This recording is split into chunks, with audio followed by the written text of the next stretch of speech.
Donc nous voici pour cette deuxième phase du module de commande et de service Apollo 11.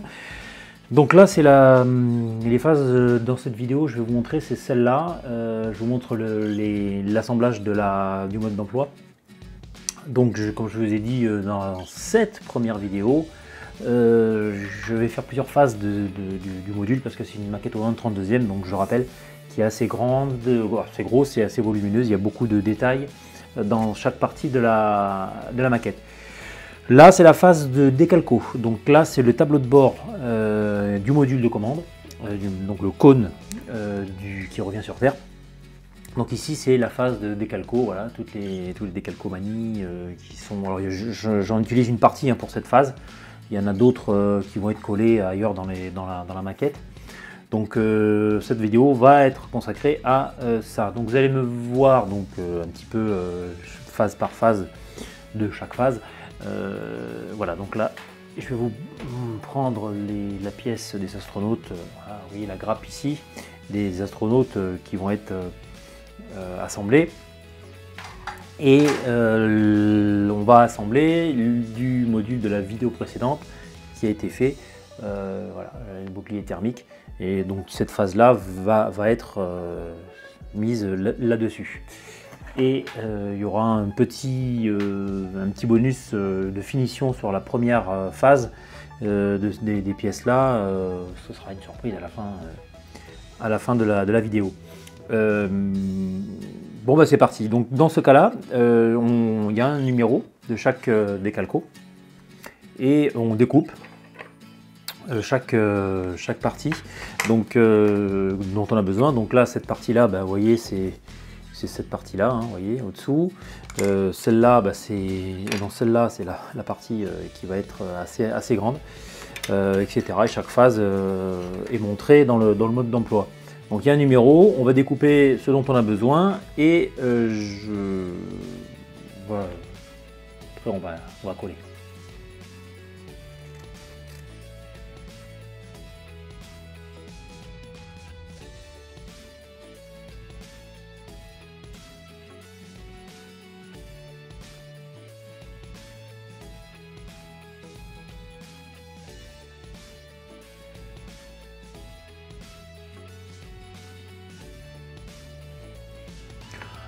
Voilà, donc tout est réuni ici. Donc vous avez compris, la vidéo était accélérée parce que je ne m'appelle pas Flash. Donc voilà, chaque forme de chaque décalcomanie sera sur donc une pièce. Donc là il y a des parties que j'ai peint parce que dans le mode d'emploi il demande de peindre cette partie en différentes couleurs. Donc ce fameux vert où il y a 20% de blanc et 80% de vert, alors le blanc 301 et le vert 360.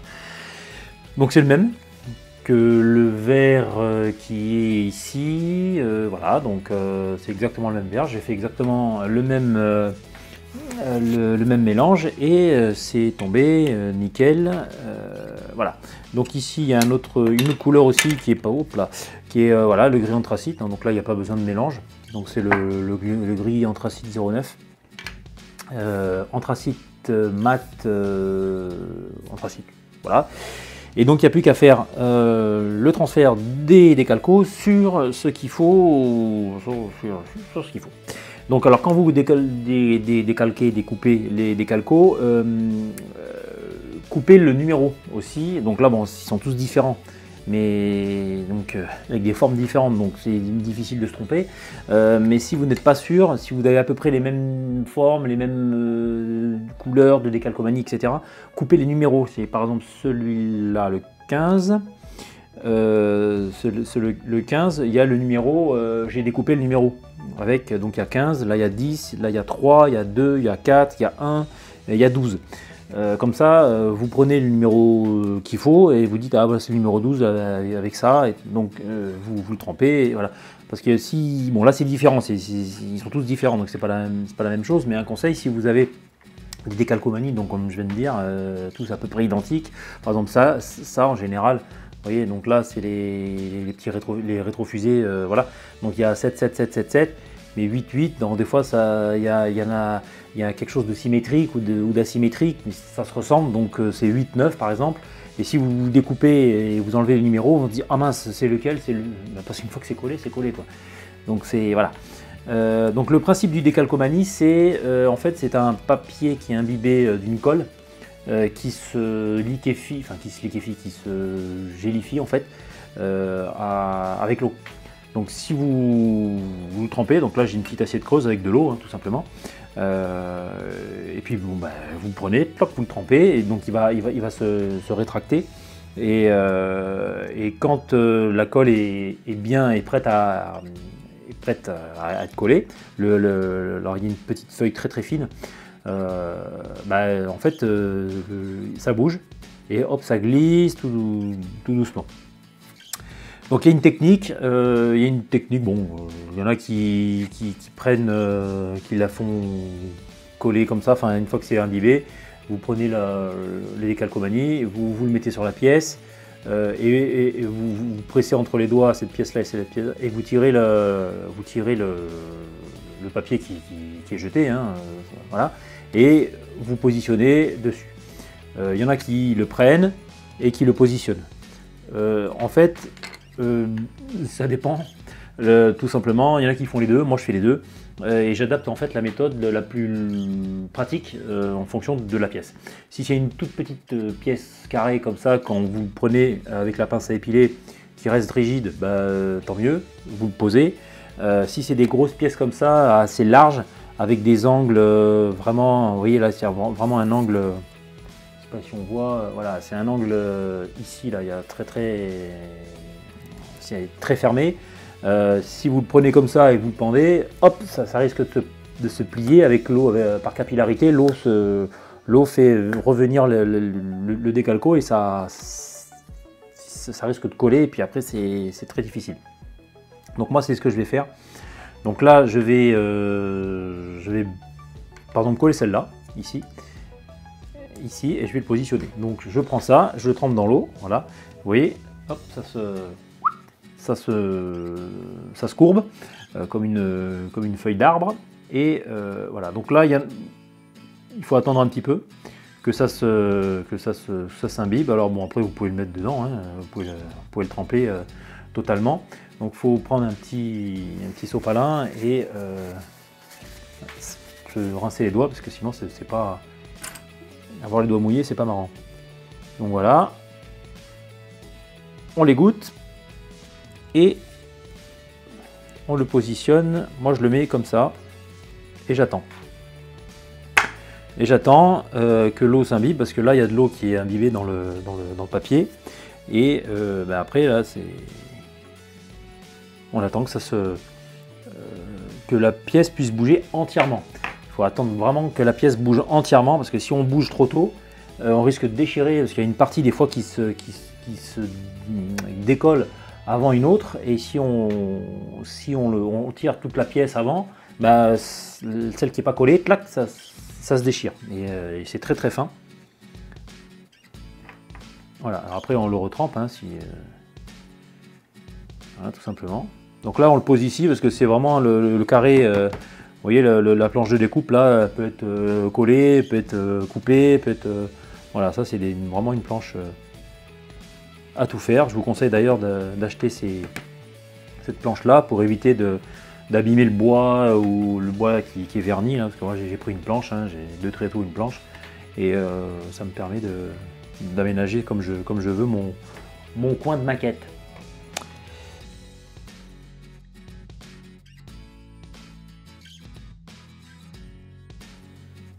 Alors évidemment, plus la pièce est large, plus il faut attendre, hein. Donc là, vous voyez, hop, déjà ça, la description, on s'en fout. Donc on la met de côté. Voilà, ça commence à... Voilà, hop, ça commence à bouger. Voilà, donc là on voit que ça bouge. Vous voyez, ça se fripe. Ouais, donc là vous voyez pas, mais ça se fripe. Voilà, vous voyez, ça se fripe un petit peu. Donc là, ce que je vais faire, voilà, donc là c'est bon. je vais prendre la pièce entre mes doigts et je vais faire comme ça. Donc ici, et je l'appuie légèrement et je tire. Donc j'essaie de le positionner au maximum, déjà.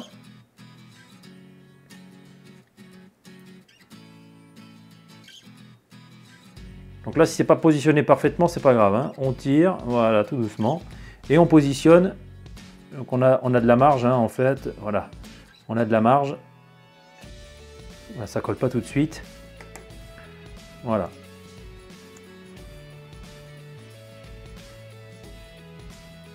Donc il y a des petits ergots là, je sais pas si vous les voyez là il est ici et ici. Donc le décalque prend place avec le moulage de la pièce. Donc il faut mettre ces petits ergots là, ouais, voilà, en face. Donc on le fait le plus minutieusement possible. Là ça m'a l'air pas trop mal.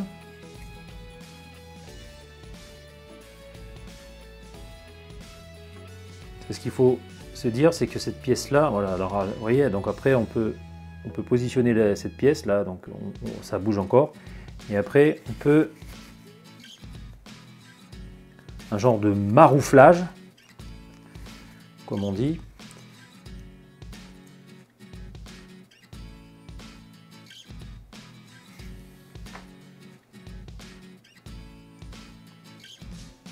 Voilà, et on centre tout ça.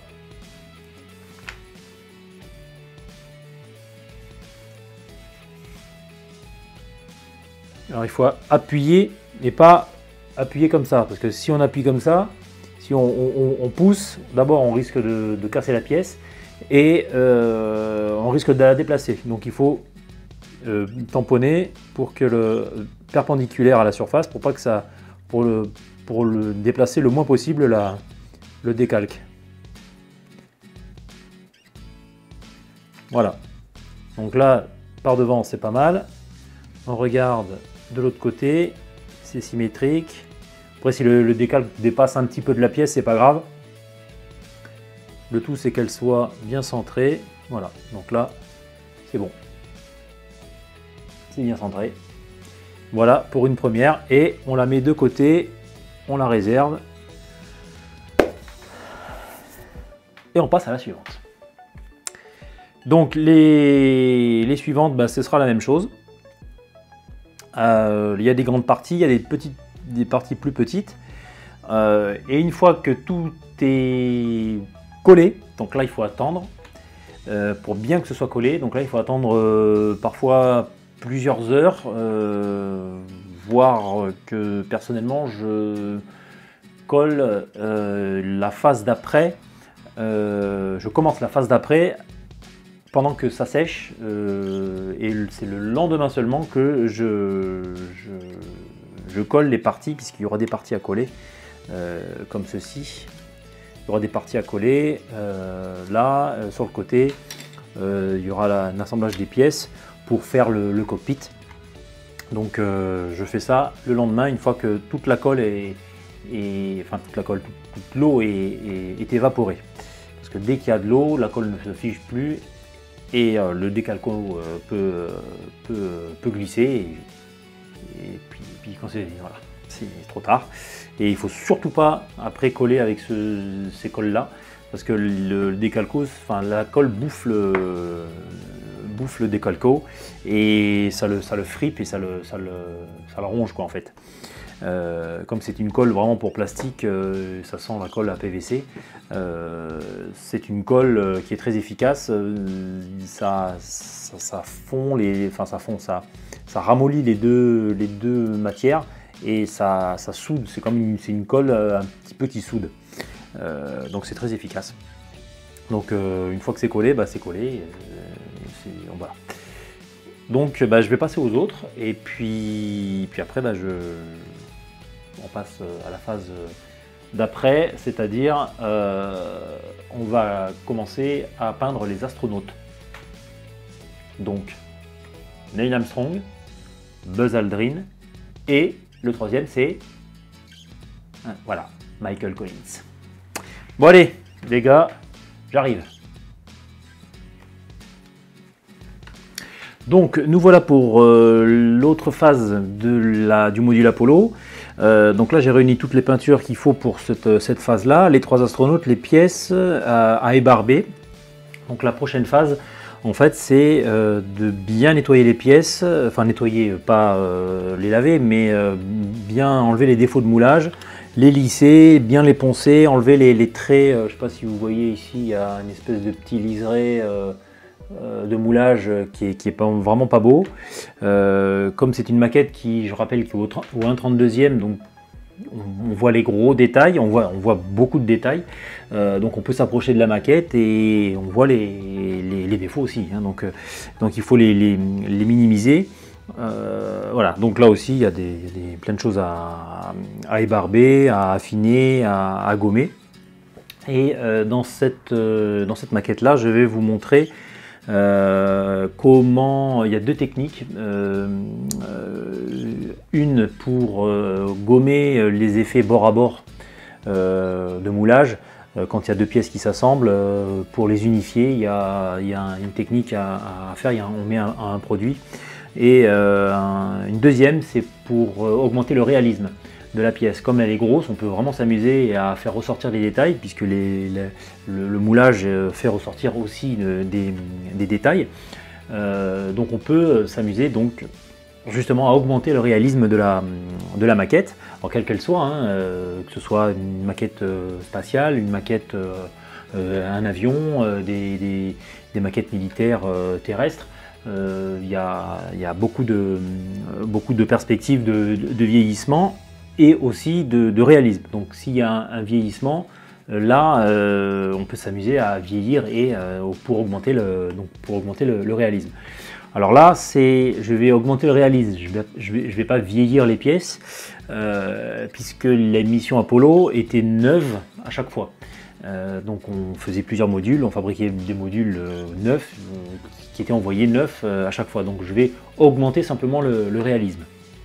Il n'y a pas de pièces d'usure qui rouillent, qui sont usées, voilà.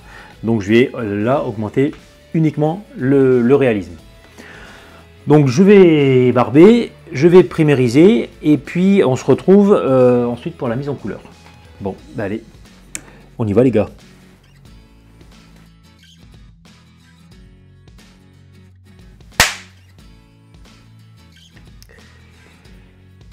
Et voilà, donc j'ai réuni toutes les pièces, primérisées avec toutes les peintures. Donc là j'ai tout primérisé, tous les éléments, hein, vous voyez c'est tout gris. Voilà. Il y a les sièges qui sont là, il y a un ordre bien précis, il y a les astronautes qui sont ici, donc faut vraiment pas se tromper. Voilà, reste là toi. Voilà. J'ai réuni toutes les peintures là, il y en a pas mal, et dont notamment le fameux vert. Le mélange de 20% de blanc 301 et de 80% de vert 360, c'est du vert fougère.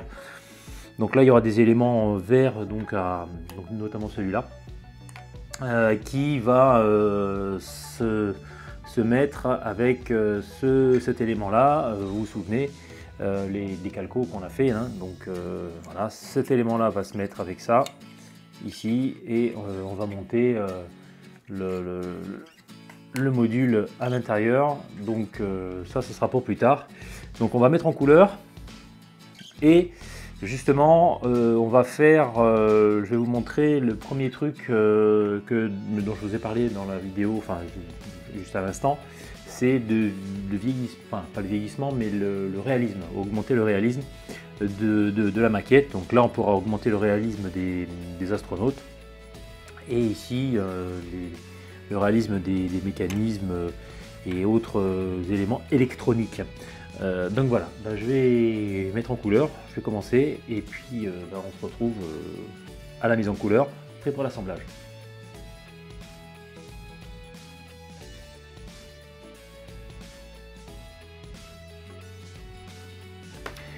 Et voilà, donc la première technique que je vais vous montrer pendant l'assemblage et la mise en couleur, hein, qui se passe très bien. Je vais vous montrer la technique de l'application d'un jus. Alors qu'est-ce que c'est qu'un jus? C'est un liquide évidemment pour augmenter le réalisme de la figurine. alors de la figurine ou de la maquette, quelle qu'elle soit. Ce jus-là va mettre en valeur tous les reliefs pour accentuer les ombres de la maquette. Parce qu'une petite échelle n'accroche pas la lumière de la même façon que le modèle véritable. Et donc pour ça, il faut accentuer les petits détails en mettant un liquide, donc d'où le jus, le nom jus, pour accentuer ces ombres et faire ressortir le réalisme et les détails de la maquette. Alors, ce jus, on peut le faire de deux façons. Le jus, alors en peinture acrylique ou peinture à huile, c'est la même chose, c'est de diluer une couleur. Alors comment? Peinture à l'eau acrylique, donc c'est de l'eau et de la peinture acrylique, et la peinture à l'huile, c'est du white spirit en général, et de la peinture à l'huile spécialement faite pour ça. Donc la dilution, on peut la doser en fonction de la base que l'on a, et on choisit la couleur en fonction de la base. Donc la base, c'est quoi? C'est la couleur principale du modèle. Donc ici c'est le blanc pour l'astronaute, donc là le siège c'est du gris taupe et du beige clair. Donc on va choisir un autre type de couleur pour accentuer les ombres. Donc ici on va prendre du gris, par exemple si vous avez, ça c'est pour le blanc mais on prend du gris, si vous avez par exemple une base verte ou kaki pour des véhicules militaires ou quoi que ce soit, vous pouvez prendre cette même couleur, rajouter du noir et le diluer avec de l'eau ou du white spirit si c'est une peinture à l'huile. Donc il faut prendre toujours la couleur de base et la foncer un petit peu, soit avec du noir, soit avec du marron plus foncé, ou alors si vous avez du marron plus foncé que votre base, si c'est une base marron, vous prenez carrément la couleur que vous diluez tout simplement avec de l'eau ou de white spirit si c'est peinture acrylique ou peinture à huile. Donc ça on peut se faire soi-même nos jus, ou alors on en achète déjà tout fait, donc voilà, ça c'est des jus tout faits sur une base grise et là sur une base noire. Et on peut choisir gris ou noir suivant évidemment les ombres à accentuer. Donc là on prend un petit pot comme ça et donc on secoue bien le pot et donc là je l'ai déjà secoué avant. Donc voilà, on secoue et on met quelques gouttes, en général 2 petites gouttes ça suffit. Il en faut très peu puisque ça va vraiment dans les interstices par capillarité, ça rentre dans les interstices du relief. Et là, voilà, donc je mets ça ici et on va mettre par exemple avec un petit pinceau fin uniquement dans les... donc on secoue un petit peu. Voilà, on mélange et on vient appliquer le pinceau sur les reliefs. Je vais vous montrer de plus près. Alors, donc j'ai mon astronaute à peindre et voilà le jus qui est ici, déjà tout fait. Voilà, et il suffit juste de placer voilà, par capillarité. Ça s'incruste dans les plis de la combinaison. Et voilà. Hop. Vous voyez, tout simplement. Voilà. Là, je vais faire les doigts. Et on accentue juste les endroits où on a besoin. Donc après, on prend un peu de jus. Alors faut pas en prendre trop non plus, sinon ça va déborder. Voilà, on fait les doigts, encore un peu les plis ici, les plis de la poche, et par capillarité le jus va aller dans les endroits où il y a des plis. Voilà, donc là vous voyez, ça augmente le niveau de détail. On reprend un petit peu. Là, on va se mettre dans les manches, sur les manches. Voilà, on tourne. Voilà. On reprend un petit peu. Alors, il faut pas pas en mettre beaucoup, hein. Donc là c'est sous le cou. Voilà. Voilà. En général on dépose juste une petite goutte et par capillarité ça va dans les interstices de... Vous voyez, voilà. C'est juste pour souligner. Un petit peu là devant la combi. Entre les poches. Faut pas hésiter à reprendre un petit peu.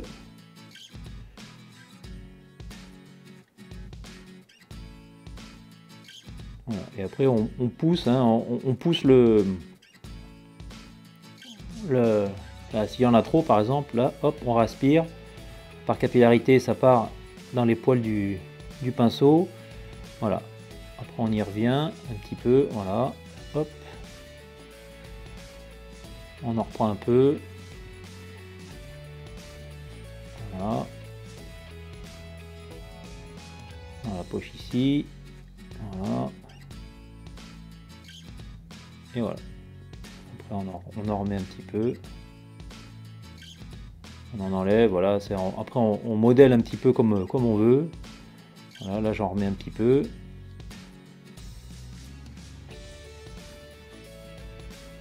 Voilà. On en repasse un petit peu là.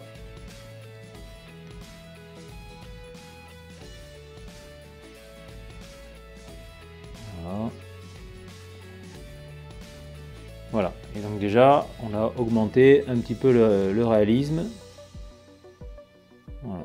Et après là on peut bouger les ombres, hein. Si on veut plus d'ombre, ben, on en met un peu plus. Si on veut moins d'ombre, ben, on en enlève. Voilà.